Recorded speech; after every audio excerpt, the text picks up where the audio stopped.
Darwin. Alguien llamó a la puerta del camarote del mayor. En el escalón exterior se encontraba un hombre muy anciano con cabello largo y blanco y barba. Mi nombre es Noah. Esta es una imagen de todos los animales que se salvaron del diluvio. Olvidé mencionar que Marx vivió los últimos 34 años de su vida en Londres. Se mudó allí en 1849 y murió en 1883. Durante todo ese tiempo, Charles Darwin vivía en las afueras de Londres. Murió en 1882. Marx quería dedicar la edición en inglés de su mayor obra, El Capital, a Darwin, pero Darwin declinó el honor.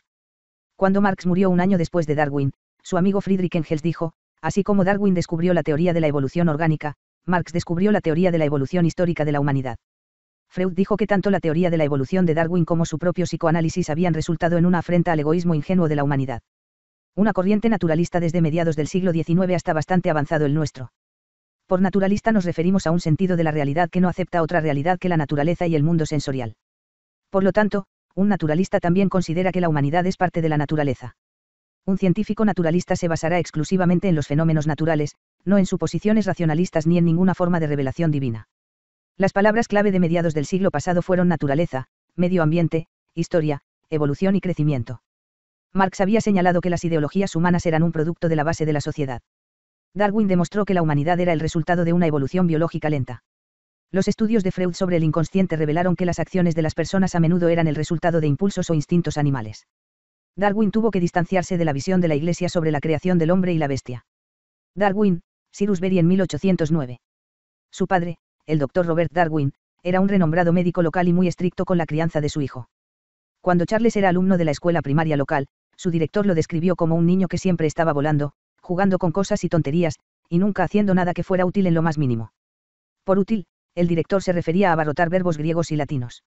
Al decir volar por ahí, se refería, entre otras cosas, al hecho de que Charles trepaba por ahí recogiendo escarabajos de todo tipo. Apuesto a que llegó a arrepentirse de esas palabras.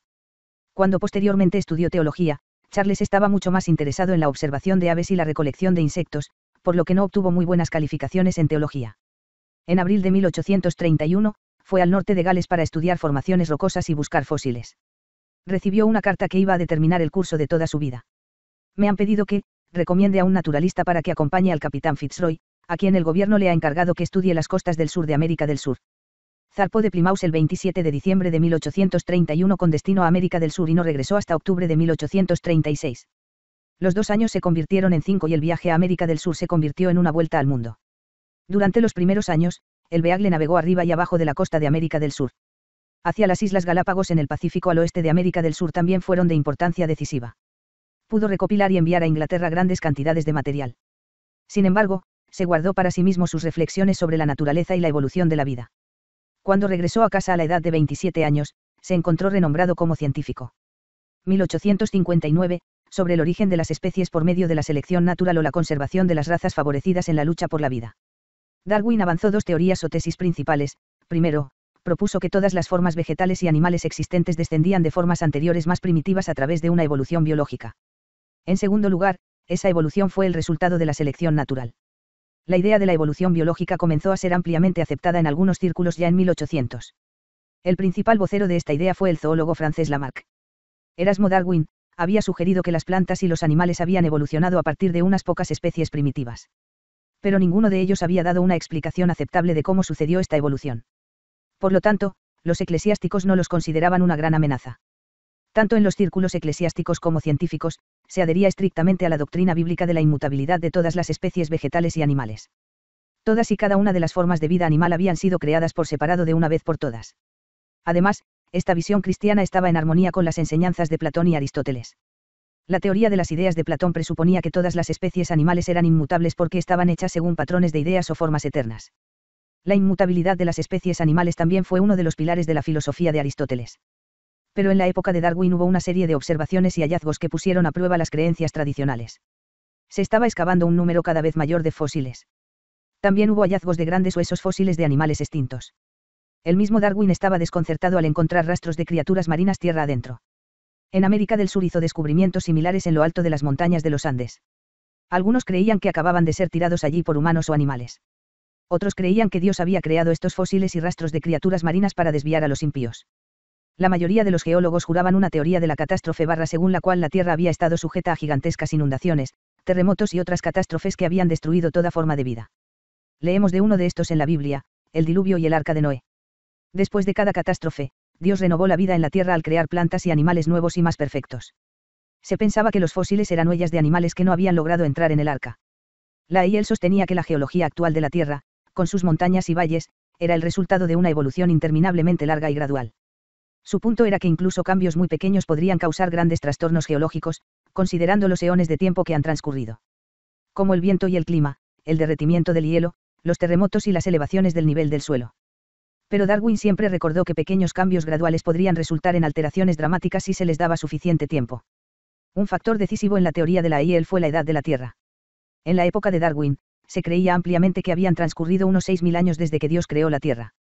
Se había llegado a esa cifra contando las generaciones desde Adán y Eva. Darwin calculó que la edad de la Tierra era de 300 millones de años. Porque ni la teoría de la evolución geológica gradual de Lyell ni la propia teoría de la evolución de Darwin tenían ninguna validez a menos que se contara con periodos de tiempo tremendamente largos. Hoy sabemos que la Tierra tiene 4.600 millones de años. Estratificó depósitos de fósiles en varias capas de roca. Otro argumento fue la distribución geográfica de las especies vivas. Había visto con sus propios ojos que los individuos de una sola especie de animal dentro de la misma región podían diferir entre sí solo en el más mínimo detalle. Las Islas Galápagos son un grupo compacto de islas volcánicas. Por lo tanto, no había grandes diferencias en la vida vegetal y animal allí. Pero Darwin estaba interesado en las pequeñas diferencias. En todas las islas, se encontró con tortugas gigantes que eran ligeramente diferentes de una isla a otra. Las observaciones de la vida de las aves en Galápagos fueron aún más sorprendentes. Los pinzones de Galápagos fueron claramente variados de isla en isla, especialmente en cuanto a la forma del pico. Darwin demostró que estas variaciones estaban íntimamente ligadas a la forma en que los pinzones encontraban su alimento en las diferentes islas. ¿Podrían todos estos pinzones descender de una misma especie? Y los pinzones se habían adaptado a su entorno en las diferentes islas a lo largo de los siglos de tal manera que evolucionaron nuevas especies de pinzones.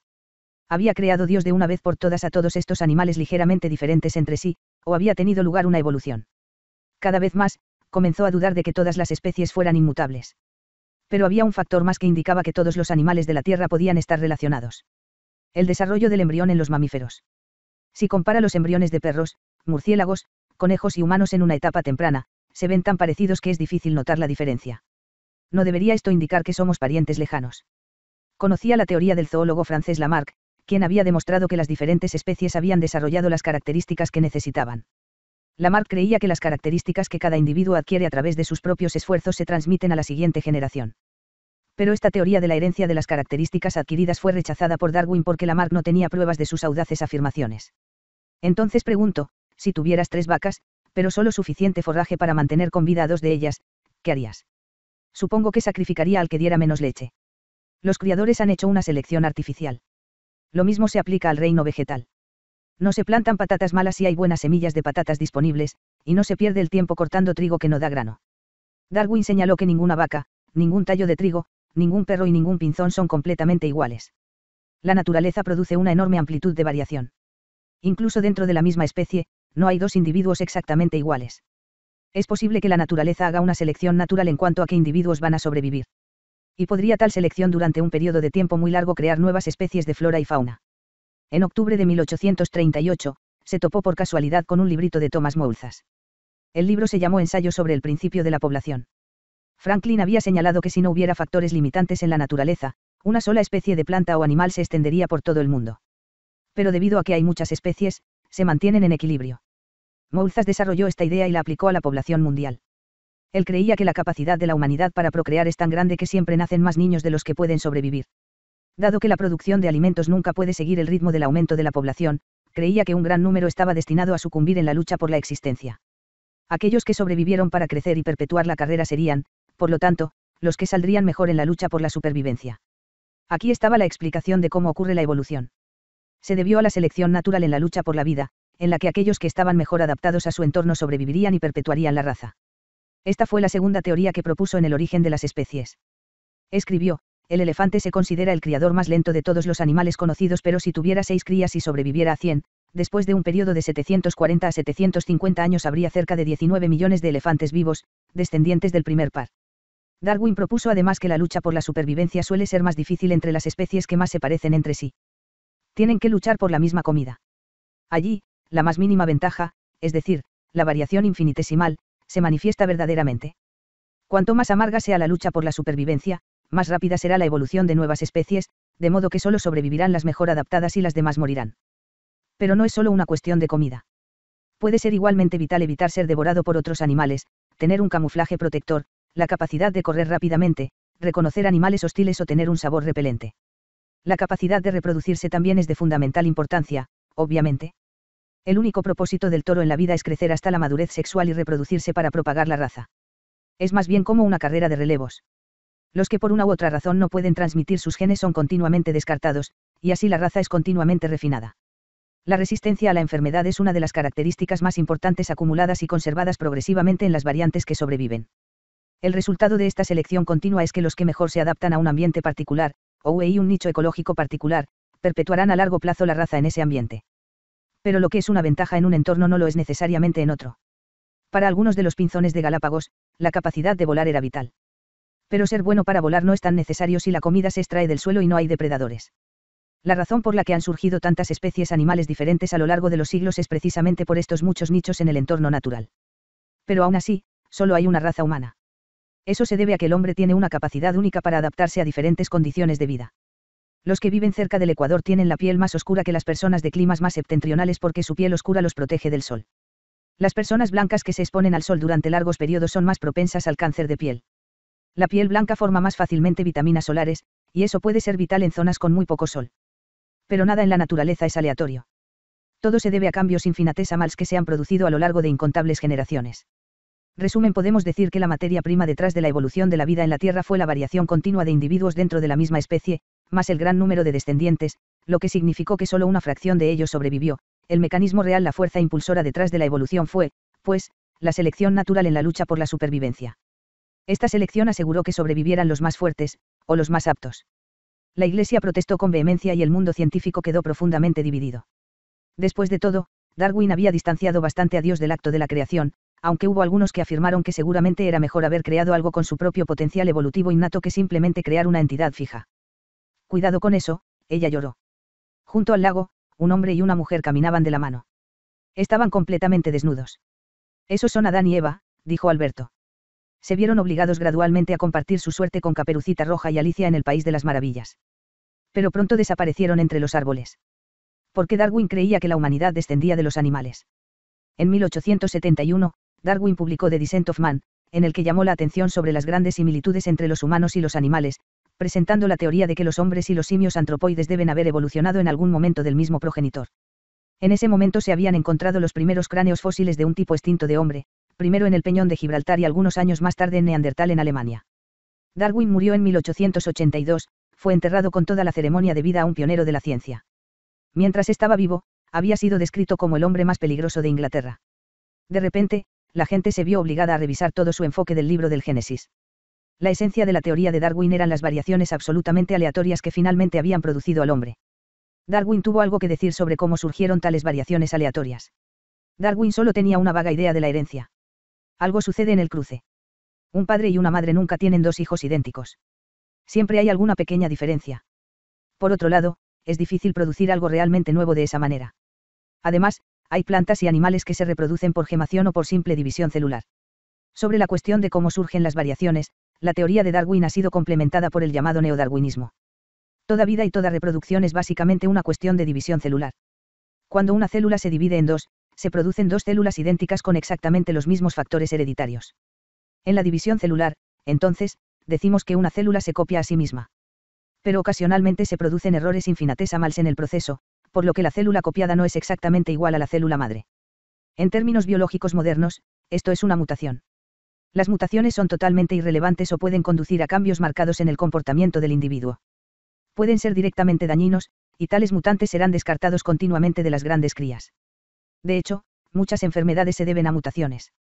Pero a veces una mutación puede dar a un individuo esa característica extrapositiva necesaria para mantenerse en la lucha por la existencia. La explicación de Lamarck de por qué la jirafa tiene un cuello tan largo fue que las jirafas siempre han tenido que estirarse hacia arriba. Pero según el darwinismo, no se transmitiría tal característica heredada. Darwin creía que el largo cuello de la jirafa era el resultado de una variación. El neodarwinismo complementó esto al mostrar una causa clara de esa variación en particular. Mutaciones. La jirafa que podía alcanzar lo más alto de los árboles se las arregló mejor. En Gran Bretaña hay polilla moteada, que vive en los troncos de los abedules plateados.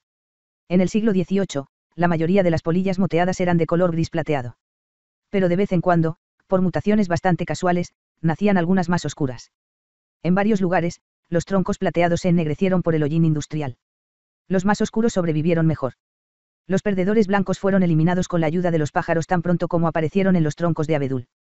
Pero luego, una disminución en el uso de carbón y mejores equipos de filtrado en las fábricas han producido recientemente un medio ambiente más limpio.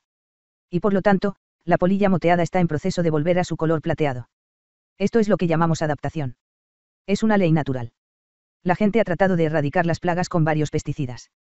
Al principio, esto puede producir excelentes resultados. Pero debido a las continuas mutaciones, se desarrolla un tipo de plaga que es resistente al pesticida que se usa. Ahora estos ganadores tienen juego libre, por lo que se vuelve cada vez más difícil combatir ciertos tipos de plagas simplemente por el intento del hombre de erradicarlas. A medida que continuamos administrando penicilina, hacemos que ciertas bacterias sean resistentes, cultivando así un grupo de bacterias que es mucho más difícil de combatir que antes. Encontramos que tenemos que usar antibióticos cada vez más fuertes, hasta que finalmente salgan de nuestras bocas. Pero está claro que la medicina moderna ha creado un serio dilema. La medicina moderna ha dejado fuera de servicio a la selección natural. Algo que ha ayudado a un individuo a superar una enfermedad grave puede contribuir a la larga a debilitar la resistencia de toda la raza humana a ciertas enfermedades. Si no prestamos absolutamente atención a lo que se llama higiene hereditaria, podríamos encontrarnos ante una degeneración de la raza humana. El potencial hereditario de la humanidad para resistir enfermedades graves se debilitará. Otro resumen. Los que han perdido en la lucha por la existencia han desaparecido, ya ves. Toma muchos millones de años seleccionar los números ganadores para todas y cada una de las especies de vegetales y animales en la Tierra. Y los números perdedores, bueno, solo aparecen una vez.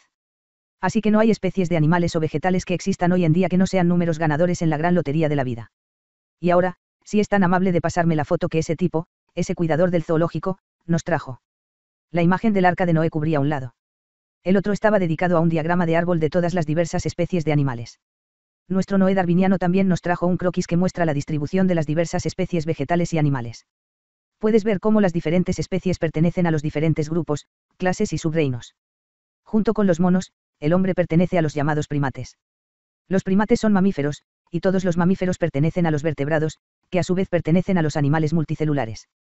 Las aves en algún momento se separaron de los reptiles, y los reptiles en algún momento se separaron de los anfibios, y los anfibios se separaron de los peces. Cada vez que una línea se divide en dos, es porque las mutaciones han dado como resultado una nueva especie. Fue así como, a lo largo de los siglos, surgieron las diferentes clases y subreinos de animales. En realidad hay más de 1 millón de especies animales en el mundo hoy en día, y este millón es solo una fracción de las especies que alguna vez han vivido sobre la Tierra. Con toda probabilidad, las plantas provienen de la misma célula primaria que los animales. ¿De dónde vino esta primera célula primaria? Sí, y que sí, pudiéramos imaginarnos una pequeña piscina caliente en la que estuvieran presentes toda clase de sales amoniacales y de fósforo, luz, calor, electricidad, etc., y en la que se formara químicamente un compuesto proteico, lista para sufrir cambios aún más complicados. Darwin estaba filosofando sobre cómo se podría haber formado la primera célula viva a partir de materia inorgánica. Y de nuevo, dio en el clavo justo en la cabeza. Los científicos de hoy piensan que la primera forma primitiva de vida surgió precisamente en el tipo de pequeño estanque caliente que imaginó Darwin. Primero establezcamos que toda la vida en la Tierra, tanto animal como vegetal, está construida exactamente de las mismas sustancias. La definición más simple de vida es que es una sustancia que en una solución nutritiva tiene la capacidad de subdividirse en dos partes idénticas. Este proceso está gobernado por una sustancia que llamamos ADN. Por ADN nos referimos a los cromosomas, o estructuras hereditarias, que se encuentran en todas las células vivas. También usamos el término molécula de ADN, porque el ADN es, de hecho, una molécula compleja, o macromolécula. La pregunta es, entonces, ¿cómo surgió la primera molécula? La Tierra se formó cuando se formó el Sistema Solar hace 4.600 millones de años. Comenzó como una masa brillante que se enfrió gradualmente. Aquí es donde la ciencia moderna cree que la vida comenzó hace entre 3 y 4.000 millones de años. Nuestro planeta era bastante diferente de cómo se ve hoy. Como no había vida, no había oxígeno en la atmósfera. El oxígeno libre se formó primero por la fotosíntesis de las plantas. Y el hecho de que no había oxígeno es importante. Es poco probable que las células vivas, que, de nuevo, pueden formar ADN, pudieran haber surgido en una atmósfera que contenía oxígeno. ¿Por qué? Porque el oxígeno es fuertemente reactivo. Mucho antes de que se pudieran formar moléculas complejas como el ADN, las células moleculares de ADN se oxidarían. En realidad. Así es como sabemos con certeza que hoy no surge ninguna vida nueva, ni siquiera una bacteria o un virus. Toda la vida en la Tierra debe tener exactamente la misma edad. Un elefante tiene un árbol genealógico tan largo como la bacteria más pequeña. Casi se podría decir que un elefante, o un ser humano, es en realidad una única colonia coherente de criaturas monocelulares. Porque cada célula de nuestro cuerpo lleva el mismo material hereditario. Toda la receta de quiénes somos yace escondida en cada pequeña célula. Uno de los grandes misterios de la vida es que las células de un animal multicelular tienen la capacidad de especializar su función a pesar de que no todas las diferentes características hereditarias están activas en todas las células. Algunas de estas características, o genes, están activadas y otras están desactivadas.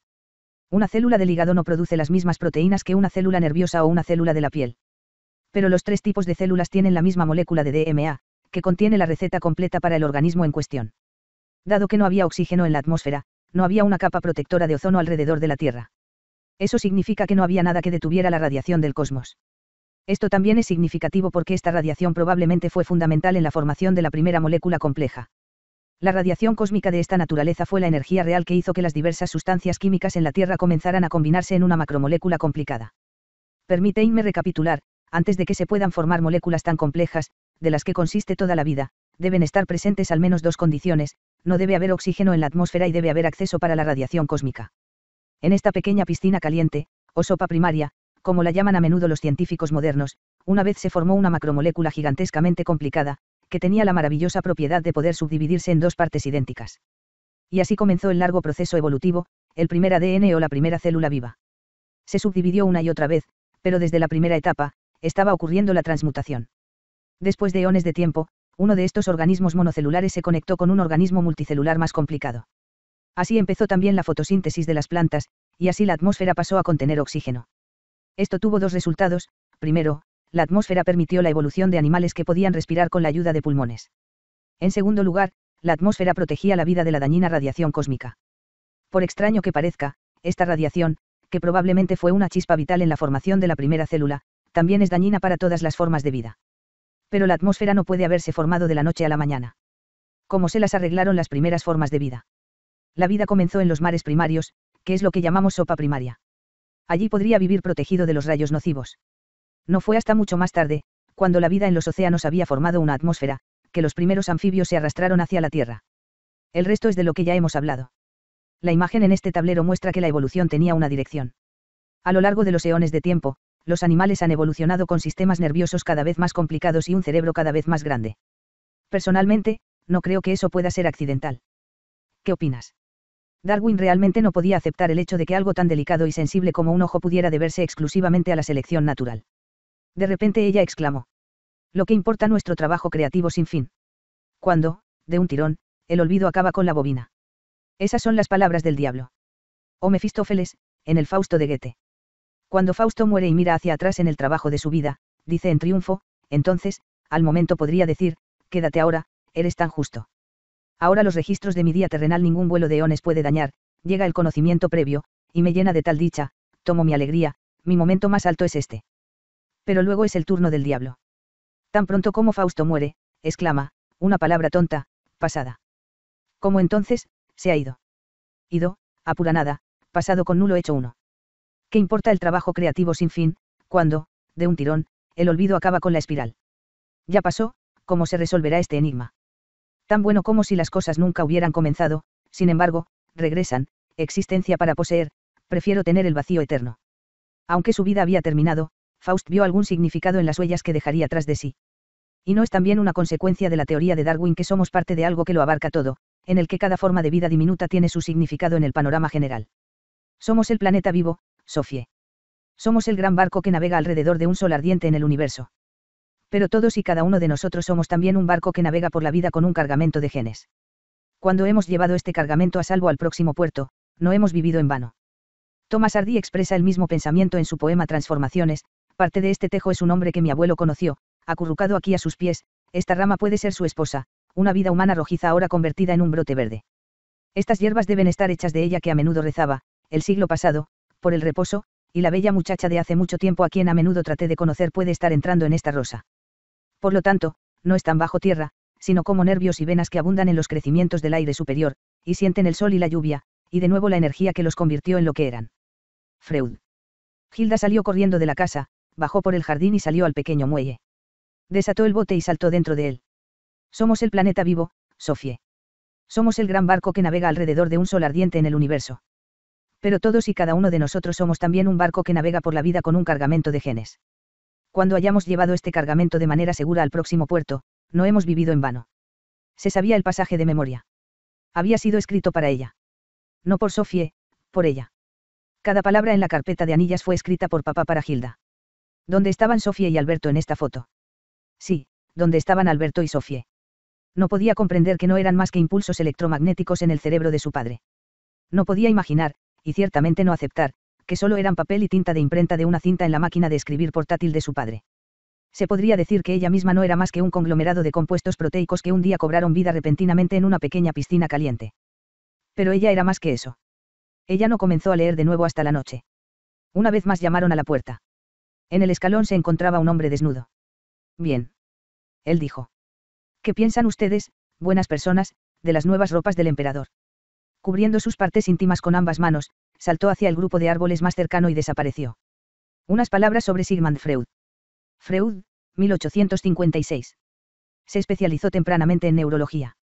Desarrolló su psicología profunda o psicoanálisis. El psicoanálisis es una descripción de la mente humana en general, así como una terapia para los trastornos nerviosos y mentales. Su teoría del inconsciente es necesaria para comprender lo que es un ser humano. Freud sostenía que existe una tensión constante entre el hombre y su entorno. En particular, una tensión, o conflicto, entre sus impulsos y necesidades y las demandas de la sociedad. Freud descubrió los impulsos humanos. Esto lo convierte en un importante exponente de las corrientes naturalistas. Impulsos humanos. Nuestras acciones no siempre están guiadas por la razón. El hombre no es realmente una criatura tan racional como les gustaba pensar a los racionalistas del siglo XVIII. Los impulsos irracionales a menudo determinan lo que pensamos, lo que soñamos y lo que hacemos. Tales impulsos irracionales pueden ser una expresión de necesidades o impulsos básicos. El impulso sexual humano, por ejemplo, es tan básico como el instinto de mamar del bebé. Freud demostró que estas necesidades básicas pueden disfrazarse o sublimarse, dirigiendo así nuestras acciones sin que nos demos cuenta. También mostró que los bebés tienen algún tipo de sexualidad. Lo llamamos victorianismo, cuando todo lo relacionado con la sexualidad es tabú. Freud se dio cuenta por primera vez de la sexualidad de los niños durante su práctica de psicoterapia. También había visto cómo numerosas formas de neurosis o trastornos psicológicos se remontaban a conflictos durante la infancia. Poco a poco desarrolló un tipo de terapia que podríamos llamar la arqueología del alma.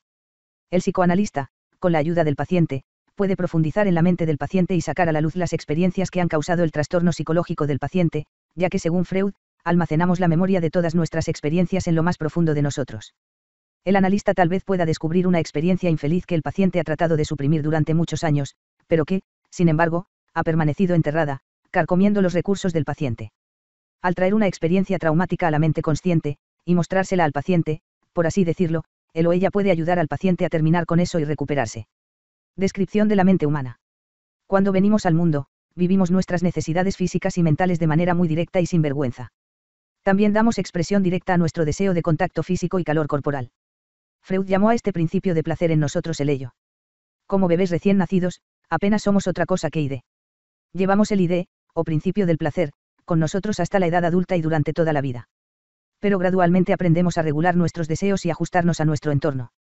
Aprendemos a regular el principio de placer en relación con el principio de realidad. En términos de Freud, desarrollamos un ego que tiene esta función reguladora. Aunque queramos o necesitemos algo, no podemos simplemente acostarnos y gritar hasta que obtengamos lo que queremos o necesitamos. Podemos reprimir nuestros deseos. Eso significa que tratamos de alejarlos y olvidarnos de ellos. Freud propuso un tercer elemento en la mente humana. Desde la infancia nos enfrentamos constantemente a las exigencias morales de nuestros padres y de la sociedad. Cuando hacemos algo malo, nuestros padres dicen no hagas eso. O travieso, eso es malo. Incluso cuando somos adultos, retenemos el eco de tales demandas y juicios morales. Parece como si las expectativas morales del mundo se hubieran convertido en parte de nosotros. Freud llamó a esto el superyo. La conciencia es un componente del superego. Pero Freud afirmó que el superyo nos dice cuando nuestros propios deseos son malos o inadecuados, sobre todo en el caso del deseo erótico o sexual. Freud afirmó que estos deseos impropios ya se manifiestan en una etapa temprana de la infancia. Hoy en día sabemos que a los bebés les gusta tocar sus órganos sexuales podría resultar en un travieso. O no hagas eso.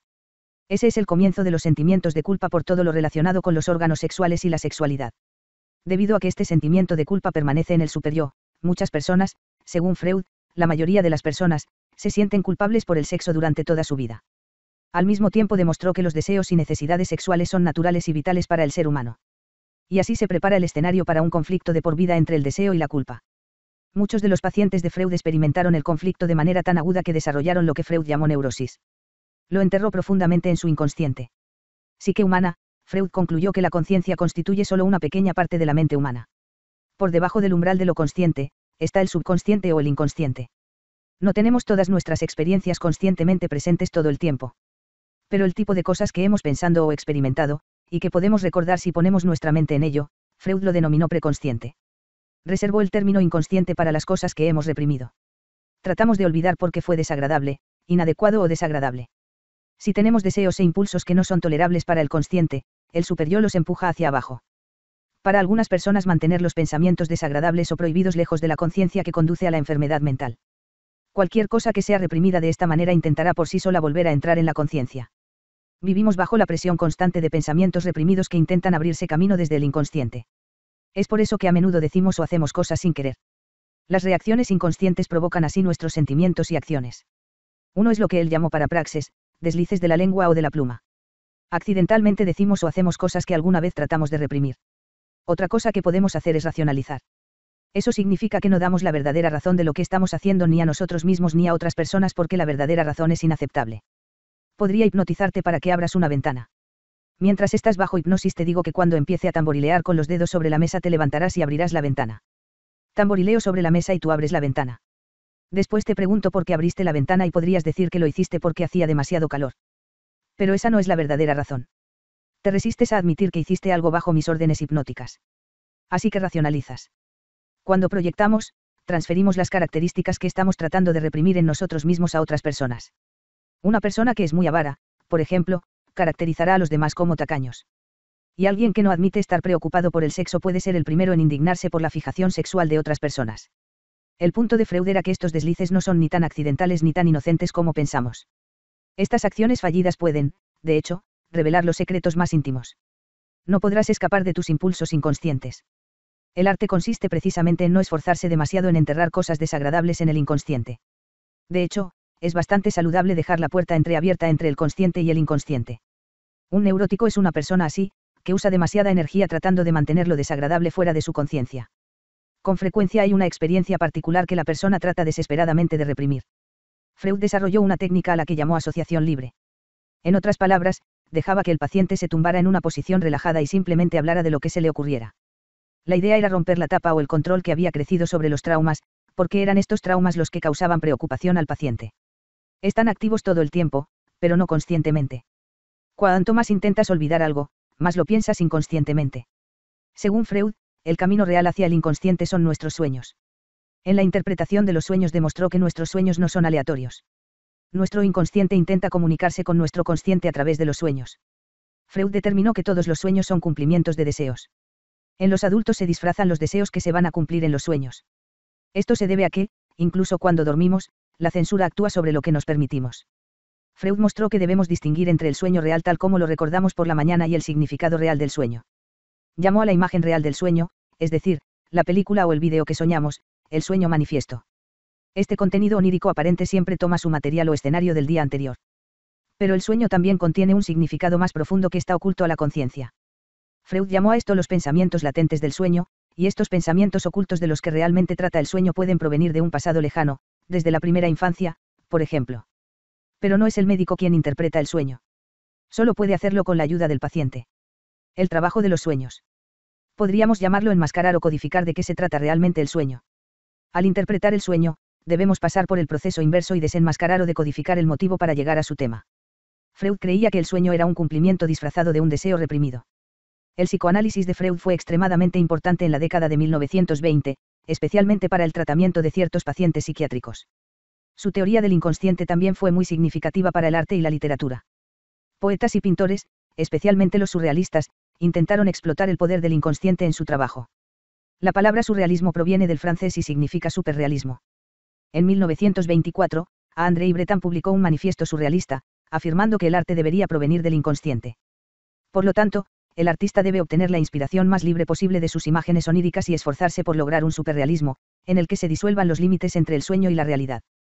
Para interpretar los sueños de sus pacientes, Freud a menudo tuvo que abrirse camino a través de un denso lenguaje de símbolos, más o menos en la forma en que interpretamos una imagen o un texto literario. Investigaciones recientes muestran que soñamos alrededor del 20% de nuestras horas de sueño, es decir, entre 1 y 2 horas cada noche. Si somos perturbados durante nuestras fases de sueño, nos volvemos nerviosos e irritables. Su trabajo con pacientes lo convenció de que retenemos todo lo que hemos visto y experimentado en algún lugar profundo de nuestra conciencia, y todas estas impresiones pueden volver a salir a la luz. Todo se hila a flote por sí mismo, y podemos encontrar todas las palabras e imágenes que necesitamos. Esto es cuando hemos levantado la tapa del inconsciente. Podemos llamarlo inspiración. Se siente como si lo que estamos dibujando o escribiendo viniera de alguna fuente externa. Y así es como sucede cuando la imaginación es estrangulada por la deliberación razonada. Es importante que un artista pueda dejarse llevar. Los surrealistas trataron de explotar esto poniéndose en un estado en el que las cosas simplemente sucedían por sí mismas. Tenían una hoja de papel blanco frente a ellos y comenzaron a escribir sin pensar en lo que escribían. Lo llamaron escritura automática. Pero tal vez haya un elemento del inconsciente en cada proceso creativo, porque ¿qué entendemos realmente por creatividad? Sucede en un delicado juego entre la imaginación y la razón. Pero con demasiada frecuencia, la razón estrangula la imaginación, y eso es grave porque sin imaginación, nunca se creará nada realmente nuevo. Creo que la imaginación es como un sistema darwiniano. Bueno, el darwinismo sostiene que los mutantes de la naturaleza surgen uno tras otro, pero solo se pueden usar unos pocos. Solo algunos de ellos tienen derecho a vivir. Así es cuando tenemos una inspiración y obtenemos masas de nuevas ideas. Pero solo algunos de estos pensamientos pueden usarse. Aquí, la razón entra en juego. Imagínese si todo lo que nos llama la atención se dejara pasar por nuestros labios. Por no hablar de saltar de nuestros blocks de notas de los cajones de nuestro escritorio. El mundo se hundiría bajo el peso de los impulsos casuales y no se habría producido ninguna selección. Entonces es la razón la que elige entre todas estas ideas. Sí, ¿no lo crees? Tal vez la imaginación crea lo que es nuevo, pero la imaginación no hace la selección real. La imaginación no compone. Una composición, y toda obra de arte es una, se crea en una maravillosa interacción entre la imaginación y la razón, o entre la mente y la reflexión. Porque siempre habrá un elemento de azar en el proceso creativo. Sophie de repente notó una multitud de figuras de Disney de colores brillantes junto al lago. Ahí está Goofy, exclamó, y el pato Donald y sus sobrinos. Mira, Alberto. Está Mickey Mouse. Iba a decir algo sobre la importancia de la imaginación para nosotros los filósofos. Para pensar nuevos pensamientos, debemos ser lo suficientemente audaces como para dejarnos llevar. Pero en este momento, está yendo un poco lejos. Hemos hablado de sueños. También hay un toque de ironía en eso. ¿Para qué somos sino las imágenes oníricas del comandante? Tal vez es vergonzosamente consciente de su propio sueño. Él es consciente de todo lo que decimos y hacemos, tal como el soñador recuerda el aspecto onírico manifiesto del sueño. Es él quien lo empuña con su pluma. Pero incluso si recuerda todo lo que nos decimos, todavía no está del todo despierto. Él no conoce los pensamientos oníricos latentes, olvida que esto también es un sueño disfrazado. El mayor también piensa lo mismo. Eso es porque no entiende su propio lenguaje de sueños. Voy a sumergirme en el inconsciente del mayor. Ahí es donde estaré hasta que nos volvamos a encontrar. Nuestro propio tiempo. Podría haber algo que ella estaba tratando de reprimir. ¿Qué podría estar planeando Alberto? Por supuesto, era el padre de Hilda planeando que Alberto estaba planeando algo. Ya sabía lo que haría Alberto. Debería echar un vistazo a la última página. No, eso sería hacer trampa. Hilda tenía algunas sorpresas bajo la manga, en cualquier caso. Su padre no la controlaba. Pero estaba en pleno control de sí misma. ¿Qué era la conciencia? No era uno de los mayores enigmas del universo. ¿Qué era la memoria? ¿Qué nos hizo recordar todo lo que habíamos visto y experimentado? Había soñado que su padre regresaba del Líbano y todo el sueño era una extensión del sueño de Sophie cuando encontró el crucifijo de oro en el muelle. Escuchó una voz muy suave susurrando, mi nombre es Sophie, Hilda. Debe ser sordo y ciego. En ese momento su padre había entrado en el jardín con su uniforme de la ONU. Hilda, él gritó. Hilda corrió hacia él y le echó los brazos al cuello. Ahí terminó el sueño. Recordó algunos versos de un poema de Arnulf Verland, despertada una noche por un sueño curioso y una voz que parecía hablarme como un arroyo subterráneo lejano, me levanté y pregunté, ¿qué quieres de mí? Voy a sumergirme en el inconsciente del mayor. Ahí es donde estaré hasta que nos volvamos a encontrar. Cuando Sophie salió de la cabina del mayor, todavía podía ver algunas de las figuras de Disney en la orilla del agua. Estaba trabajando desesperadamente para mantener la atención del mayor para que Alberto pudiera sentarse sin ser molestado en la cabina. Trató una vez más de bajar, pero estaba realmente atascada. Mi nombre es Mourtan, dijo el ganso. Parece como si necesitaras ayuda para bajar de este árbol. Llevé a un niño campesino exactamente de tu edad por toda Suecia. Su nombre era Nils Ulgersson. Le di una bofetada y se desmayó. Cuando se despertó, no era más grande que un pulgar. Supongo que este es un libro de filosofía, entonces. Cuando volaba sobre Suecia con Nils Holgersson, aterrizamos en Marbacka en Värmland, donde Nils conoció a una anciana que planeaba escribir un libro sobre Suecia para escolares. Debía ser tanto instructivo como verdadero, dijo. Cuando se enteró de las aventuras de Nils, decidió escribir un libro sobre todas las cosas que había visto en la espalda de ganso. Eso fue muy extraño. A decir verdad, fue bastante irónico, porque ya estábamos en ese libro. De repente, Sophie sintió que algo le abofeteaba la mejilla y al minuto siguiente ya no era más grande que un pulgar. Voló para aterrizar al pie del árbol que Sophie había comenzado a trepar hacía poco tiempo. Cuando el ganso aterrizó, Sophie cayó al suelo. Después de revolcarse en los brezos unas cuantas veces, se incorporó. Se dio cuenta con asombro de que volvía a ser de su tamaño completo. Me hubiera gustado llevaros a través de toda la historia de la filosofía como volé con Nils Holgersson por Suecia. Podríamos haber dado vueltas sobre Mileto y Atenas, Jerusalén y Alejandría, Roma y Florencia, Londres y París, Jena y Heidelberg, Berlín y Copenhague. Después de la cena empezaron a preparar todo para la fiesta en el jardín. La última vez que habían usado la mesa de caballetes había sido en el 10º aniversario de los padres de Sophie. Sophie solo tenía 8 años en ese momento. En el momento en que su madre salió de la casa, sonó el teléfono. Era Alberto. Ya estamos en nuestro propio siglo. A partir de ahora debería poder orientarse por su cuenta. Podemos encontrarnos a las 12. De acuerdo. Adiós.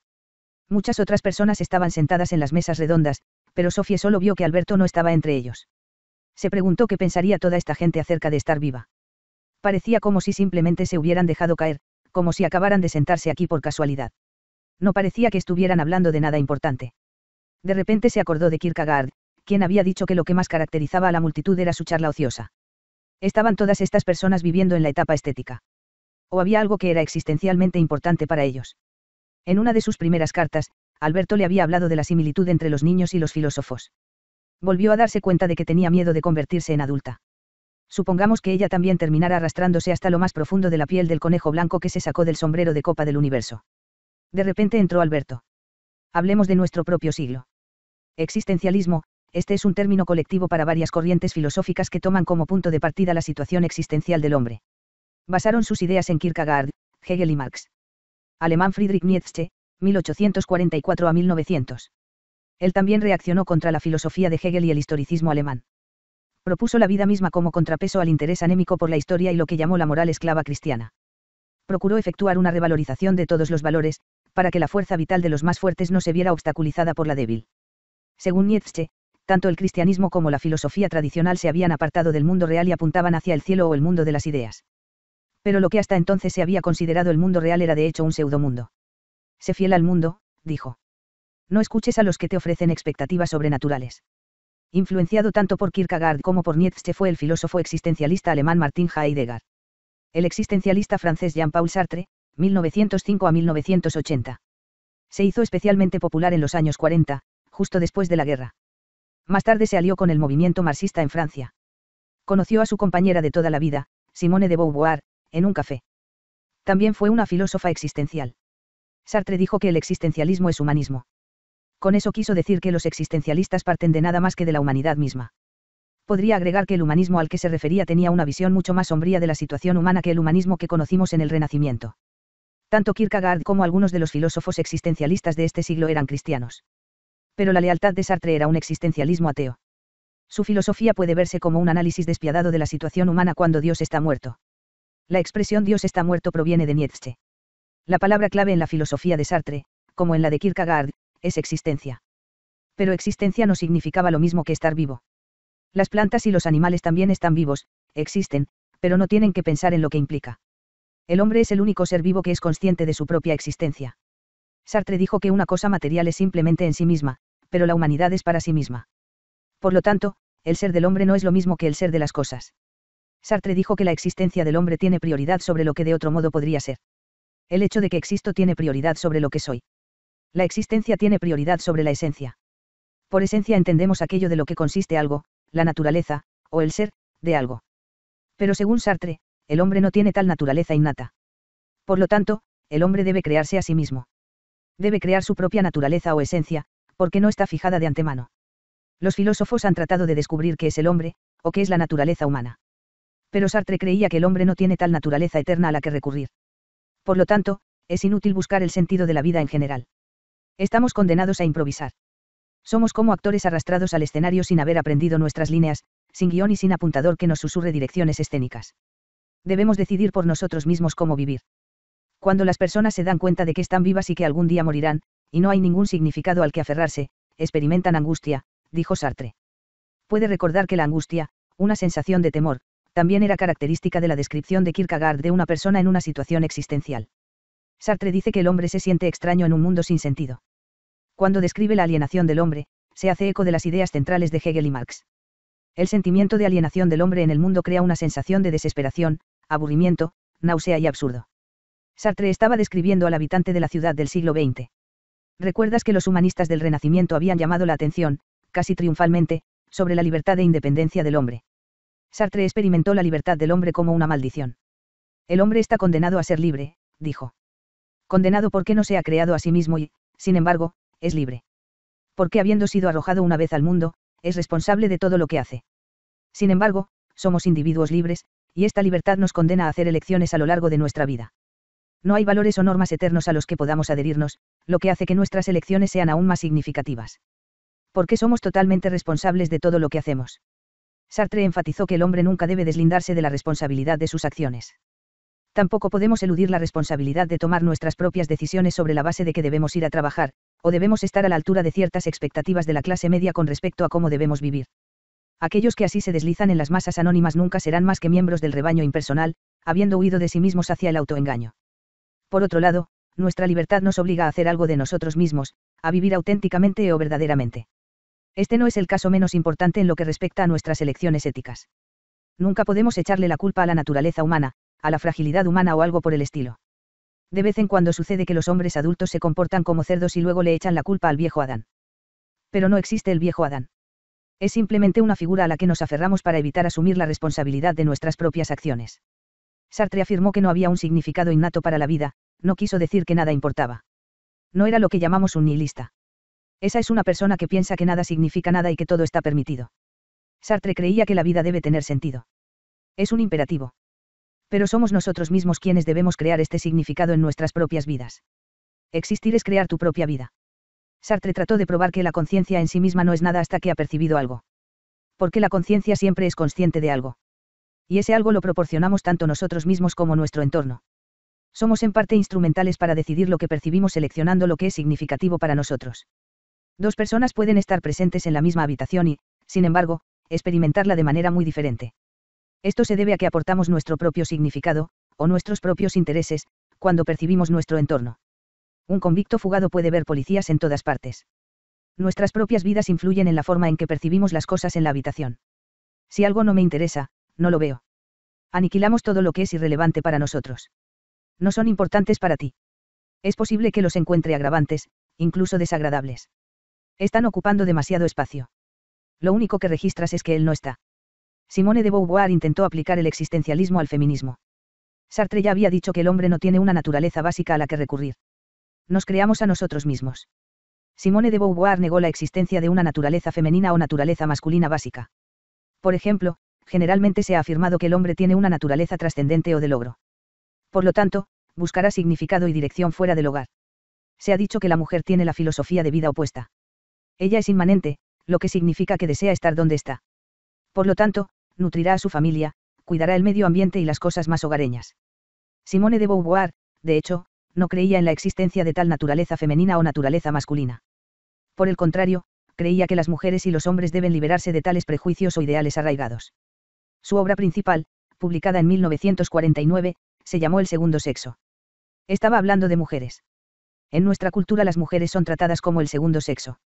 Los hombres se comportan como si fueran sujetos, tratando a las mujeres como sus objetos, privándolas así de la responsabilidad de su propia vida. Quiere decir que las mujeres somos exactamente tan libres e independientes como elegimos ser.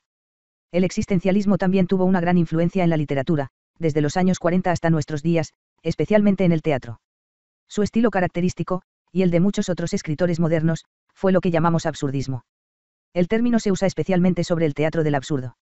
El teatro del absurdo representó un contraste con el teatro realista. Su objetivo era mostrar la falta de sentido de la vida para que la audiencia no estuviera de acuerdo. La idea no era cultivarlo sin sentido. De lo contrario. Pero al mostrar y exponer el absurdo en situaciones ordinarias y cotidianas, los espectadores se ven obligados a buscar una vida más verdadera y esencial para sí mismos. El teatro del absurdo a menudo retrata situaciones que son absolutamente triviales. Por lo tanto, también puede llamarse una especie de hiperrealismo.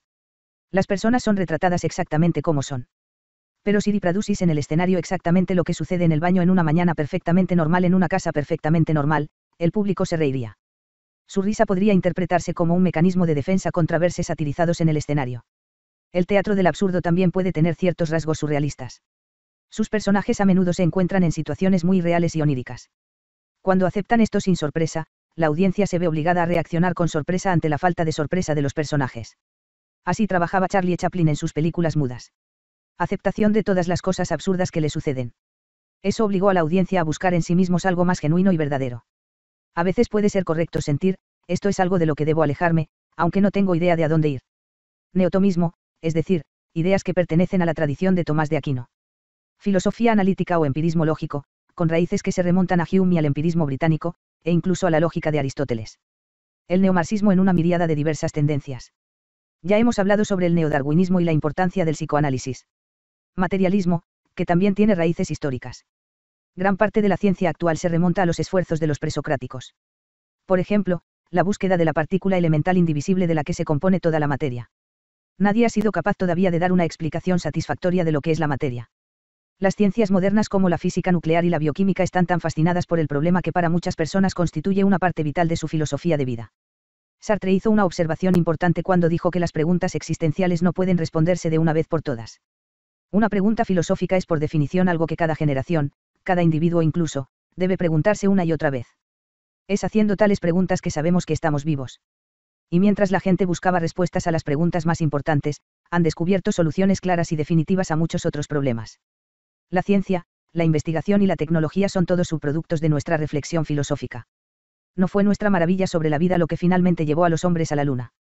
Un pequeño paso para el hombre, un gran salto para la humanidad. Con estas palabras resumió cómo se sintió ser el primer hombre en pisar la luna, atrayendo consigo a todas las personas que habían vivido antes que él. No fue solo su mérito, obviamente. Los problemas más graves de la actualidad son los del medio ambiente. Una dirección filosófica central en el siglo XX es, por lo tanto, la ecofilosofía o ecosofía, como la ha llamado Arnenaes. Han advertido que la civilización occidental en su conjunto está en un camino fundamentalmente equivocado, corriendo hacia una colisión frontal con los límites de lo que nuestro planeta puede tolerar. Han tratado de tomar sondeos que van más allá de los efectos concretos de la contaminación y destrucción ambiental. La ecofilosofía ha cuestionado la idea misma de la evolución al suponer que el hombre está en la cima, como si fuéramos dueños de la naturaleza. Esta forma de pensar podría resultar fatal para todo el planeta viviente. Los ecofilósofos han observado el pensamiento y las ideas de otras culturas, como las de la India. También han estudiado el pensamiento y las costumbres de los llamados pueblos primitivos, o nativos pueblos como los nativos americanos, para redescubrir lo que hemos perdido. En los círculos científicos en los últimos años se ha dicho que todo nuestro modo de pensamiento científico se enfrenta a un cambio de paradigma. Esto ya ha dado sus frutos en varios campos. Hemos sido testigos de numerosos ejemplos de los llamados movimientos alternativos que defienden el holismo y un nuevo estilo de vida. Sin embargo, cuando hay mucha gente involucrada, siempre hay que distinguir entre el bien y el mal. Algunos proclaman que estamos entrando en una nueva era. Pero no todo lo nuevo es necesariamente bueno, y no todo lo viejo debe desecharse. Esa es una de las razones por las que les he dado este curso de filosofía. Ahora que tienes los antecedentes históricos, puedes orientarte en la vida. Creo que encontrarás que mucho de lo que marcha bajo la bandera de la nueva era es patraña. Incluso la llamada nueva religión, el nuevo ocultismo y las supersticiones modernas de todo tipo han influido en el mundo occidental en las últimas décadas. Se ha convertido en una industria. Las ofertas alternativas en el mercado filosófico se han multiplicado a raíz de la disminución del apoyo al cristianismo. Pero, ¿por qué no damos un paseo por la ciudad? Hay algo que me gustaría que vieras. Solo tenemos que completar primero el curso de filosofía de Hilda. El mayor no ha pensando más allá de eso, ya ves. Así que pierde parte de su dominio sobre nosotros. Pasaron frente a una gran tienda que vendía de todo en tecnología de la comunicación. Alberto señaló el escaparate y dijo: ahí tienes el siglo XX, Sofie. En el Renacimiento el mundo empezó a explotar, por así decirlo. A partir de los grandes viajes de descubrimiento, los europeos comenzaron a viajar por todo el mundo. Hoy es todo lo contrario. Podríamos llamarlo una explosión al revés. El mundo se está uniendo en una gran red de comunicaciones. La pregunta es si la historia está llegando a su fin o si, por el contrario, estamos en el umbral de una era completamente nueva. Ya no somos simplemente ciudadanos de una ciudad, o de un país en particular. Vivimos en una civilización planetaria. Una imagen de algunos soldados de la ONU apareció en una pantalla de televisión. La cámara enfocó a uno de los soldados de la ONU. Tenía una barba negra casi idéntica a la de Alberto. De repente, levantó una tarjeta en la que estaba escrito: vuelvo pronto, Hilda. Saludó y se fue. Se detuvieron frente a Libris, la librería más grande de la ciudad. Tenía 3 secciones: nueva era, estilos de vida alternativos y misticismo. Libros como La vida después de la muerte, Los secretos del espiritismo, Tarot, El fenómeno ovni, La curación, El regreso de los dioses, Ya has estado aquí antes y qué es la astrología. Mucho de esto es patraña. Pero vende tan bien como la pornografía. Mucho de esto es una especie de pornografía. Los jóvenes pueden venir aquí y comprar las ideas que más les fascinan. Pero la diferencia entre la filosofía real y estos libros es más o menos la misma que la diferencia entre el amor real y la pornografía. Se llama ESP o parapsicología, dijo Alberto. O se llama telepatía, clarividencia y psicoquinética. Se llama espiritismo, astrología y urología. Todos estos sujetos juntos trazan posiblemente un mapa bastante detallado de un paisaje que no existe. Y hay muchos productos de la imaginación aquí que Hume habría arrojado a las llamas. Muchos de esos libros no contienen ni un ápice de experiencia genuina. La publicación de tales libros es una gran empresa comercial. Es lo que la mayoría de la gente quiere. Obviamente desean algo místico, algo diferente para romper la aburrida monotonía de la vida cotidiana. Pero es como llevar carbones a Newcastle. Aquí estamos, deambulando en una maravillosa aventura. Una obra de creación está emergiendo ante nuestros propios ojos. ¿Por qué deberíamos entrar en la tienda de la divina o en los patios traseros de la academia en busca de algo emocionante o trascendental? Aquí también estamos hablando de un sistema darwiniano. De vez en cuando experimentas una extraña coincidencia. Podrías ir a una tienda y comprar algo por 28 coronas. Más tarde ese día viene Johanna y te da las 28 coronas que te debe. Ambos deciden ir al cine y obtienen el asiento número 28. Sería una coincidencia, de todos modos. El caso es que la gente colecciona coincidencias como estas. Recopilan experiencias extrañas, o inexplicables. Cuando tales experiencias, tomadas de la vida de miles de millones de personas, se ensamblan en libros, comienzan a aparecer datos genuinos. Y la cantidad aumenta todo el tiempo. Pero una vez más estamos ante una lotería en la que solo se ven los números ganadores. Si excluimos a los falsos, encontramos otra explicación para estas llamadas experiencias misteriosas. La teoría de Freud sobre el inconsciente. Freud demostró que a menudo podemos servir como mediums para nuestro propio inconsciente. De repente podemos encontrarnos pensando o haciendo algo sin saber realmente por qué. La razón es que tenemos un montón de experiencias, pensamientos y recuerdos dentro de nosotros de los que no somos conscientes. La gente a veces habla o camina en sueños. Podríamos llamar a esto una especie de automatismo mental. También bajo hipnosis, las personas pueden decir y hacer cosas no por su propia voluntad. Y recuerde a los surrealistas que intentaban producir la llamada escritura automática. Solo estaban tratando de servir como medios para su propio inconsciente. De vez en cuando durante este siglo ha habido lo que se llama avivamientos espiritistas. La idea es que un medium pueda ponerse en contacto con una persona fallecida. Ya sea hablando con la voz del difunto o usando la escritura automática, el medium recibiría un mensaje de alguien que había vivido hace 5, 50 o muchos cientos de años. Esto se ha tomado como evidencia de que hay vida después de la muerte o de que vivimos muchas vidas. No digo que todos los medios hayan sido falsos. Algunos han sido claramente de buena fe. Realmente han sido mediums, pero solo han sido mediums de su propio inconsciente. Simplemente muestra la increíble capacidad que tienen algunas personas para almacenar experiencias en su inconsciente. De repente podría recibir una llamada de un amigo del que no he tenido noticias durante muchos años justo cuando había comenzado a buscar su número de teléfono, pero la explicación podría ser que ambos escuchamos la misma vieja canción en la radio, una canción escuchamos la última vez que estuvimos juntos. El punto es que no somos conscientes de la conexión subyacente. Es más saludable acercarse a esos libros con una buena porción de escepticismo. No menos importante si uno es un filósofo. Por otro lado, hay muchas cosas que los humanos no entendemos. Tal vez nosotros tampoco entendamos las leyes de la naturaleza. Incluso el término sobrenatural es curioso. No, supongo que creo que solo hay una naturaleza. Pero eso, por otro lado, es absolutamente asombroso. Un día, incluso un escéptico como yo podría verse obligado a aceptar un fenómeno en el que antes no creía. Si no mantuviera abierta esta posibilidad, sería dogmático y no un verdadero filósofo. Pero antes de separarnos, te mostraré un cuervo blanco. Está más cerca de lo que pensamos, ya ves. Alberto señaló un libro en particular y Sofía se quedó sin aliento al leer el título, El mundo de Sofía. Poco después, sin embargo, estaba de camino a casa con el libro en una mano y una bolsita con cosas para la fiesta en el jardín en la otra. La fiesta del Jardín. Hilda se sentó en la cama, paralizada. Y por lo que había pasado estas últimas 2 horas. Comenzó con Sofía tratando de atraer la atención del mayor en el camino a casa desde la cabaña en el bosque. Finalmente se había subido a un árbol y había sido rescatada por Mourtangus, que había llegado como un ángel de la guarda desde el Líbano. Hilda nunca había olvidado cómo su padre le había leído las maravillosas aventuras de Nils.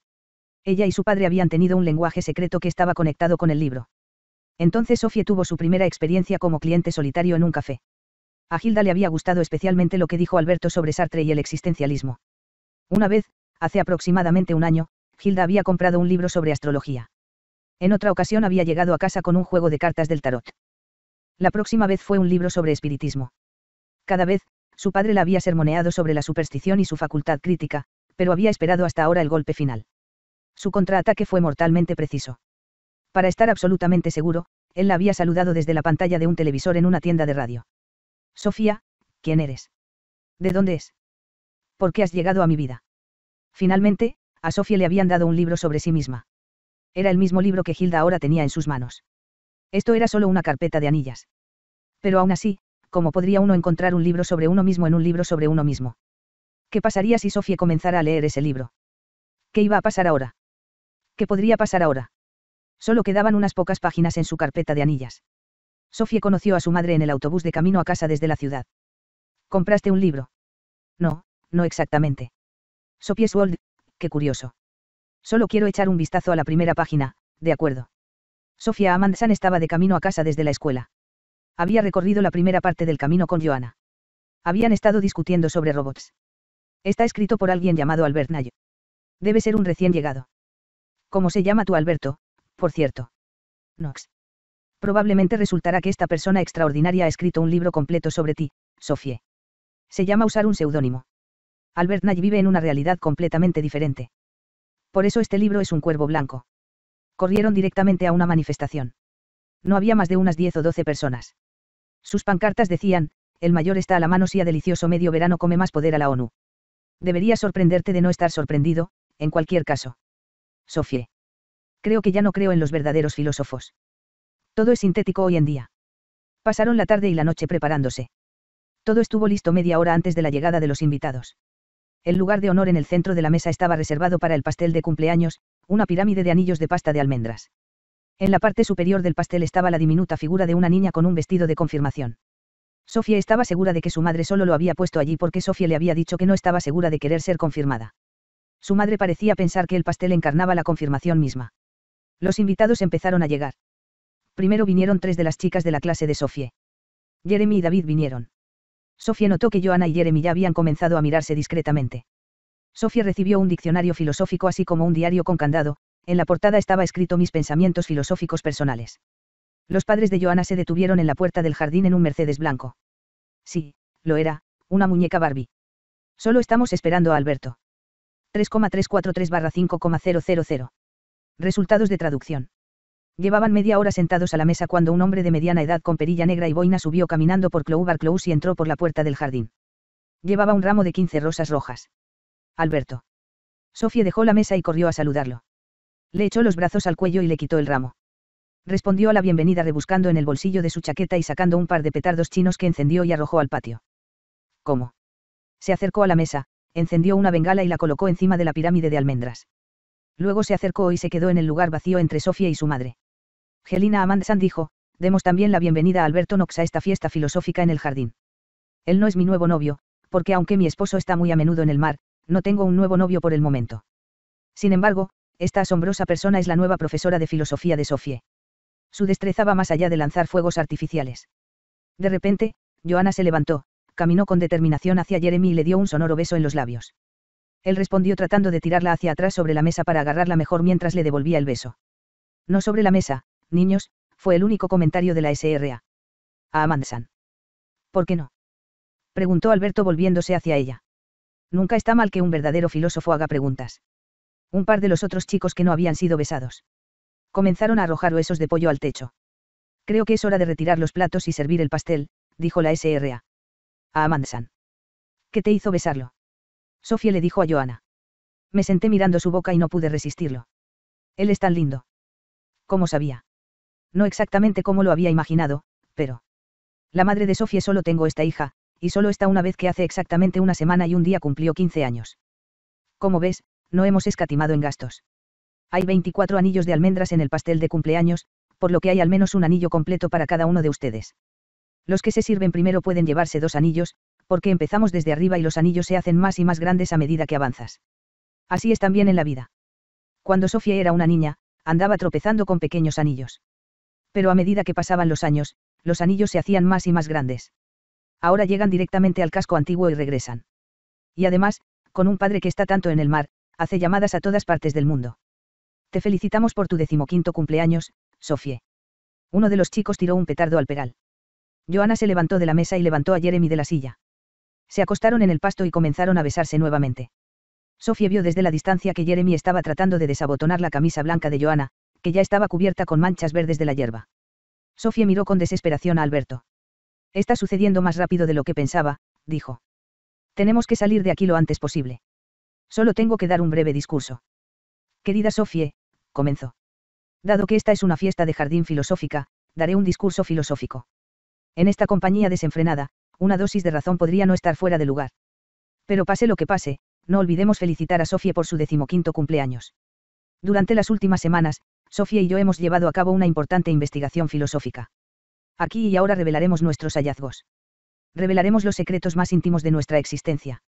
Después de un minucioso estudio filosófico, que ha llevado desde los primeros filósofos griegos hasta nuestros días, hemos descubierto que estamos viviendo nuestras vidas en la mente de un comandante que en este momento se desempeña como observador de la ONU en el Líbano. También ha escrito un libro sobre nosotros para su hija en Lillesand. Su nombre es Hilda Meil Arnay, y tenía 15 años el mismo día que Sophie.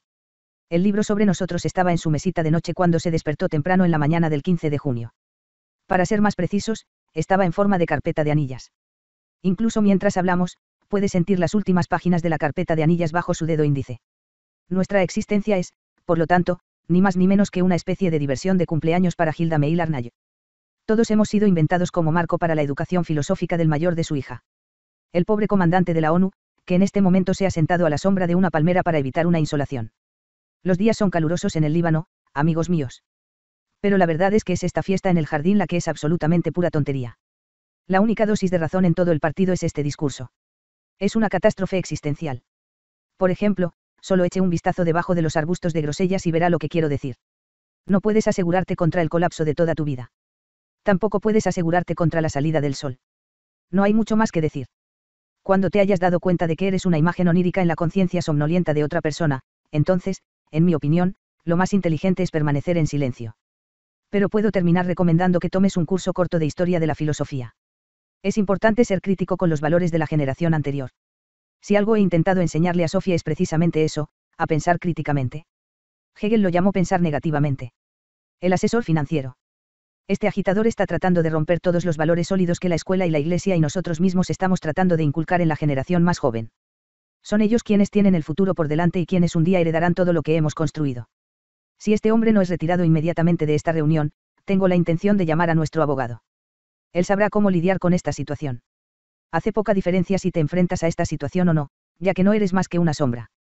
De todos modos, Sophie y yo estamos a punto de irnos de la fiesta, ya que para nosotros el curso de filosofía no ha sido puramente teórico. También ha tenido su lado práctico. Cuando llegue el momento, realizaremos nuestro acto de desaparición. Así es como vamos a escabullirnos de la conciencia del mayor. No olvides lo que has aprendido.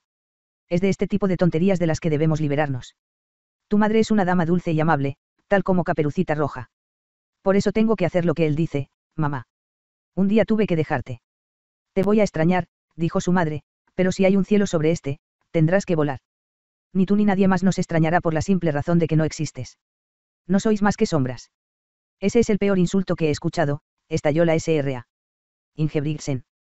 Al menos, siempre podemos atraparlo por difamación de carácter. Estoy seguro de que es comunista. Él quiere despojarnos de todo lo que apreciamos.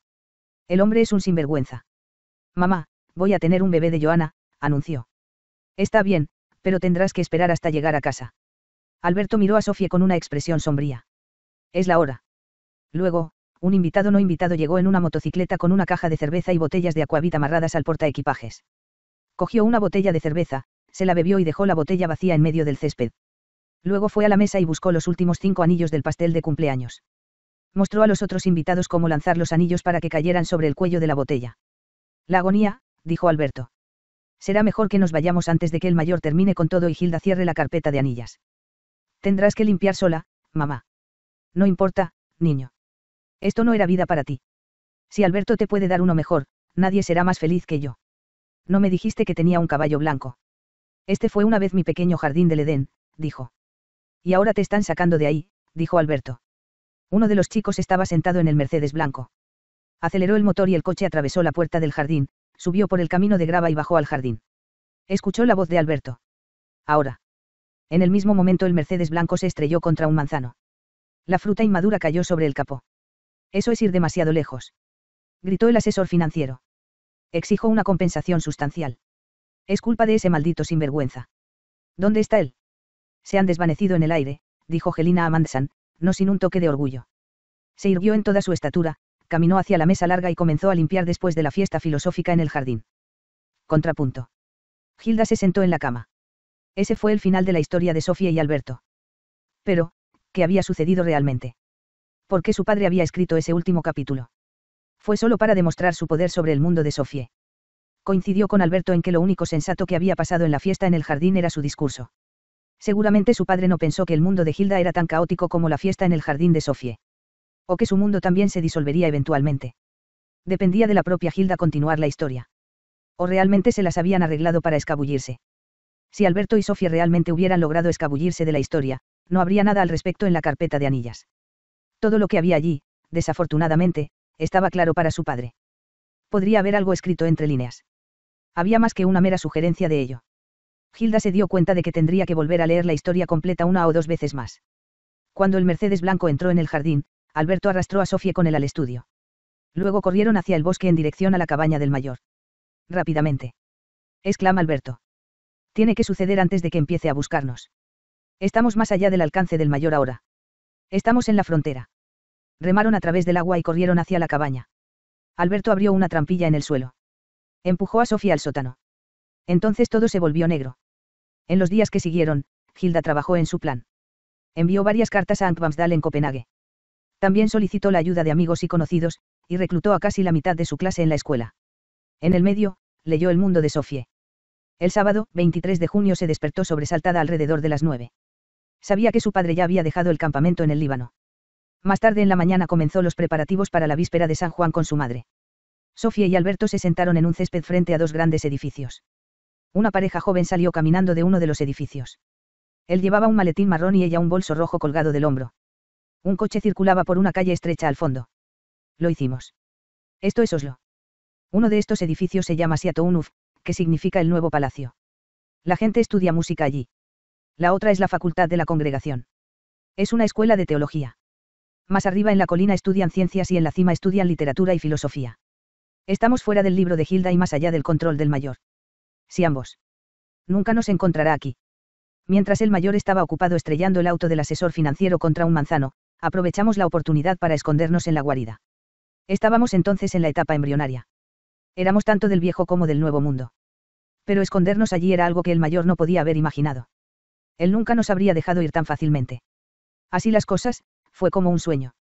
Por supuesto, siempre existe la posibilidad de que él mismo estuviera involucrado. Fue él quien puso en marcha el Mercedes blanco.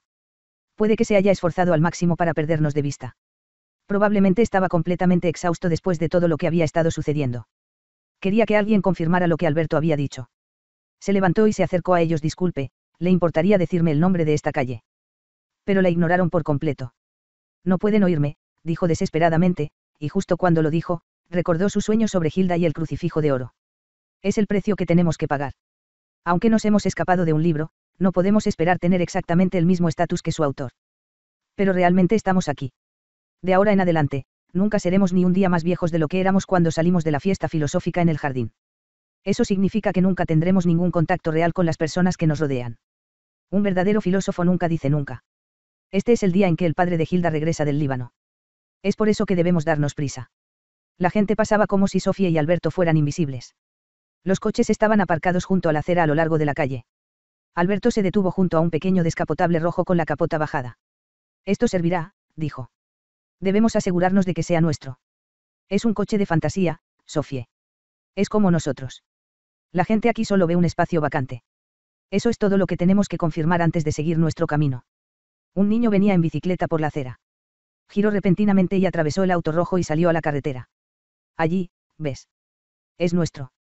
La llave estaba en el contacto, la giró y el motor arrancó. Es cierto que nadie puede vernos.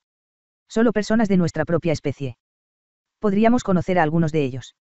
El mayor Albert Nye acababa de aterrizar en el aeropuerto de Kastrup, en las afueras de Copenhague. Eran las 4:30 del sábado, 23 de junio. No solo se representó a sí mismo y a su país. Albert Nye representó un sistema legal internacional, una tradición centenaria que ahora abarcaba todo el planeta. El mayor Albert Nye tuvo que esperar casi 3 horas en el aeropuerto antes de que su avión partiera hacia Kristiansand. Tendría tiempo para comprar algunos regalos para su familia. Le había enviado el regalo de su vida a Hilda hacía 2 semanas. Esta es una llamada personal para Albert Nye. Se solicita a Albert Nye que se ponga en contacto con el mostrador de información de SAS. Aquí hay un mensaje para ti. Es urgente. Abrió el sobre de inmediato. Contenía una breve nota. Querido papá, bienvenido a casa desde el Líbano. Como puedes imaginar, ni siquiera puedo esperar hasta que llegues a casa. Perdóname por haberte llamado por los altavoces. Era la forma más fácil. PD lamentablemente, ha llegado una reclamación por daños y perjuicios del asesor financiero Ingebrigtsen con respecto a un Mercedes robado y destrozado. PD puede que estés sentado en el jardín cuando llegues aquí. Pero también podrías tener noticias mías antes de eso. PD tengo bastante miedo de quedarme en el jardín demasiado tiempo a la vez. Es tan fácil hundirse en el suelo en esos lugares. Amor de Hilda, que ha tenido mucho tiempo para preparar tu regreso a casa.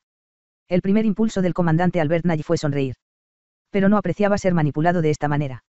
Siempre le había gustado estar a cargo de su propia vida. Estaba a punto de entrar en la charcutería de Innis Food cuando notó un pequeño sobre. Querido papá, por favor compra un salami danés grande, preferiblemente uno de 2 libras, y a mamá probablemente le gustaría una salchicha con coñac. El caviar danés tampoco está mal. Con amor, Hilda. De repente, el observador de la ONU comenzó a sentirse observado. Era como si alguien tuviera el control remoto de todo lo que hacía. Cuando llegó a la tienda que vendía electrodomésticos, vio que allí también había un sobre pegado a la ventana. Querido papá, Sofía te envía saludos y gracias por la combinación de Mini TV y Radio FM que recibió para su cumpleaños de parte de su muy generoso padre. En caso de que aún no haya sido, hay más instrucciones en la tienda de Innis Food y en la gran tienda Tax Free que vende vinos y tabaco. Recibe algo de dinero para mi cumpleaños, así que puedo contribuir a la Mini TV con 350 coronas. Con cariño, Hilda, que ya rellenó el pavo y preparó la ensalada Waldorf. Un mini televisor costaba 985 coronas danesas. Eso sin duda podría llamarse una bagatela en comparación con cómo se sentía Albert Nye acerca de ser dirigido de aquí para allá por los trucos furtivos de su hija. ¿Estaba aquí o no? No estaba siendo privado de sus derechos humanos básicos. También se sintió obligado a entrar en la tienda Tax Free. Todo lo que necesito de aquí es una bolsa de gominolas y algunas barras de mazapán. Debes mantener todos tus sentidos alerta durante todo el camino a casa. No querrás perderte ningún mensaje importante, ¿verdad? En la puerta 28 vio otro sobre blanco. No pasará mucho tiempo ahora. Mientras entregaba su tarjeta de embarque, arrancó otro sobre blanco que había sido pegado al mostrador de facturación. Sofía y Alberto habían pasado a Brevik. Son casi las 9. Pronto aterrizará en Kjevik. Pero no nos detendrán por exceso de velocidad. No hay diferencia, Sofía. No puedes meterlo en tu cabeza. Diciendo eso, hizo girar el auto hacia el bosque y condujo directamente a través de los árboles. Eso solo significa que somos espíritus del aire en comparación con nuestro entorno. No, ahora estás poniendo el carro delante del caballo. Es la realidad que nos rodea la que es una aventura aérea para nosotros. Es un malentendido generalizado que el espíritu es algo que es más aireado que el vapor. De lo contrario. El espíritu es más sólido que el hielo. Érase una vez un hombre que no creía en los ángeles. Un día, mientras estaba trabajando en el bosque, un ángel lo visitó. Caminaron juntos por un tiempo. Entonces el hombre se volvió hacia el ángel y le dijo: muy bien, ahora tengo que admitir que los ángeles existen. Pero tú no existes en la realidad, como nosotros. ¿Qué quieres decir con eso? Preguntó el ángel. Entonces el hombre respondió: cuando llegamos a esa gran roca, tuve que rodearla, pero noté que simplemente te deslizaste a través de ella. Y cuando llegamos a ese gran tronco que estaba cruzando el camino, tuve que pasar por encima de él mientras tú caminabas derecho a través de él. El ángel se sorprendió mucho y dijo: ¿no notaste también que tomamos un camino que a través de un pantano? Ambos caminamos a través de la niebla. Eso fue porque éramos más sólidos que la niebla. Es lo mismo con nosotros, Sofía. El espíritu puede atravesar puertas de acero. Ningún tanque o bombardero puede aplastar nada que sea espiritual. Realmente me vendría bien una taza de café. Alberto estaba tratando de servir café en un vaso de papel que había encontrado en el auto. Solo tenía que presionar una palanca, pero incluso ejerciendo toda su fuerza no pudo presionarla hacia abajo. Esto lo enojó tanto que se volvió hacia los invitados de la cafetería y pidió ayuda. Nadie reaccionó. Una anciana se levantó de su silla y se acercó a ellos. Se acercó a Alberto y le dijo: Dios mío, ¿cómo gritas, muchacho? ¿Quieres un poco de café?, dijiste. Bienvenidos a la eternidad entonces, niños. ¿Y tú? Estoy fuera de uno de los cuentos de hadas de Grimm. Llegaron a través de los árboles a un pequeño claro. Estaban Blancanieves y algunos de los 7 Enanitos, Mary Poppins y Sherlock Holmes, Peter Pan y Pippi Calzalargas, Caperucita Roja y Cenicienta. «¡Cuánto ruido!», exclama Alberto. «Eso es porque es pleno verano», dijo la anciana. «No hemos tenido una reunión como esta desde la víspera de Valborg. Eso fue cuando estábamos en Alemania. Solo estoy aquí en una breve visita». «¿Era café lo que querías?». Sofía notó que todos los edificios estaban hechos de pan de jengibre, dulces y azúcar glass. Varias de las figuras comían directamente de las fachadas. «¿Por qué tienes prisa?». Alberto explicó su misión y la anciana comentó: «Debo decir que ustedes ciertamente son un par de novatos. Será mejor que te apresures y cortes el cordón umbilical de tu progenitor mortal. Ya no necesitamos su mundo. Pertenecemos a la gente invisible». Pronto llegaron a Lillesand. El SK-876 de Copenhague aterrizó en Kjevik a las 9:35 de la noche. La nota interior decía: «Querido papá, probablemente pensaste que aparecería en Copenhague. Pero mi control sobre tus movimientos es más ingenioso que eso. Puedo verte donde quiera que estés, papá. El caso es que he ido a visitar a una conocida familia gitana que hace muchos años vendió un espejo mágico de latón a la bisabuela. También me he conseguido una bola de cristal. En este mismo momento, puedo ver que acabas de sentarte en tu asiento. Te deseo un vuelo agradable. Amor, tu propia hija bruja, reina del espejo y máxima protectora de la ironía». Le habían dado a probar su propia medicina. Pero con una diferencia significativa, seguramente. Su medicina había afectado principalmente a Sofía y Alberto. Y ellos, bueno, eran solo imaginarios. De pie en la sala de llegadas del aeropuerto de Kjevik. Una manifestación estaba allí para saludarlo. Llevaban carteles que decían: «Bienvenido a casa, papá, Hilde está esperando en el jardín, la ironía vive». Lo peor era que no podía simplemente subirse a un taxi. Tuvo que esperar su equipaje. Entonces se acercó una de las chicas y le dio un ramo de rosas y se derritió. Buscó en una de sus bolsas de compras y le dio a cada manifestante una barra de mazapán. Un joven se adelantó y explicó que estaba bajo el mando de la reina del espejo y que tenía órdenes de llevarlo a Bierkli. Los otros manifestantes se dispersaron entre la multitud. Condujeron hacia la E18. Cada puente y túnel que pasaron estaba cubierto con pancartas que decían: «Bienvenido a casa, el pavo está listo, puedo verte, papá». Cuando lo dejaron fuera de la puerta de Bierkli, su esposa lo estaba esperando afuera de la casa. Después de un largo abrazo, preguntó: «¿Dónde está ella?». «Está sentada en el muelle, Albert». Alberto y Sofía pararon el descapotable rojo en la plaza de Lillesand frente al Hotel Nourje. «Tendremos que darnos prisa. Quiero llegar allí antes de que él llegue». Una pista útil fue que Bierkli yacía junto al agua. De repente, Sofía gritó: «Ahí está. Lo hemos encontrado». «Creo que tienes razón, pero no grites tan fuerte». «¿Por qué?». «No hay nadie para escucharnos». «Mi querida Sofía, después de todo un curso de filosofía, estoy muy decepcionado de encontrarte todavía saltando a conclusiones». Atravesaron la puerta y subieron por el camino de grava hasta la casa. Un poco más abajo en el jardín había una mesa puesta para 3. «¿Puedo verla?», susurró Sofía. «Está sentada en el muelle, como en mi sueño». «¿Has notado cuánto se parece el jardín a tu propio jardín en Clover Close?». «Sí, lo hace. Con el planeador y todo». «¿Puedo bajar con ella?». «Naturalmente. Me quedaré aquí». Se sentó cortésmente a su lado. Sofía trató de hablar con ella a pesar de que sabía que era inútil. «Hilda, es Sofía». Hilda no dio señales de haber oído. Sofía se quedó quieta ahora. Se sentía bien estar cerca de Hilda. Entonces escuchó la voz profunda de un hombre: «Hilda». Era el mayor, de uniforme, con boina azul. Se paró en lo alto del jardín. Hilda saltó y corrió hacia él. Se encontraron entre el planeador y el descapotable rojo. La levantó en el aire y la hizo girar y girar. Hilda había estado sentada en el muelle esperando a su padre. Volvió a mirar su reloj. Ahora eran las 10:15. Podría estar llegando en cualquier momento. ¿Pero qué fue eso? Creyó oír un leve soplo de algo, exactamente como en su sueño sobre Sofía. Se dio la vuelta rápidamente. Había algo, estaba segura de ello. ¿Pero qué? Por unos segundos tuvo miedo de estar escuchando cosas. Hilda. Ahora se volvió hacia el otro lado. Era papá. Estaba de pie en lo alto del jardín. Hilda saltó y corrió hacia él. Se encontraron junto al planeador. La levantó en el aire y la hizo girar y girar. Hilda estaba llorando y su padre también tuvo que contener las lágrimas. «Te has convertido en una mujer adulta, Hilda. Y te has convertido en un verdadero escritor». Hilda se secó las lágrimas.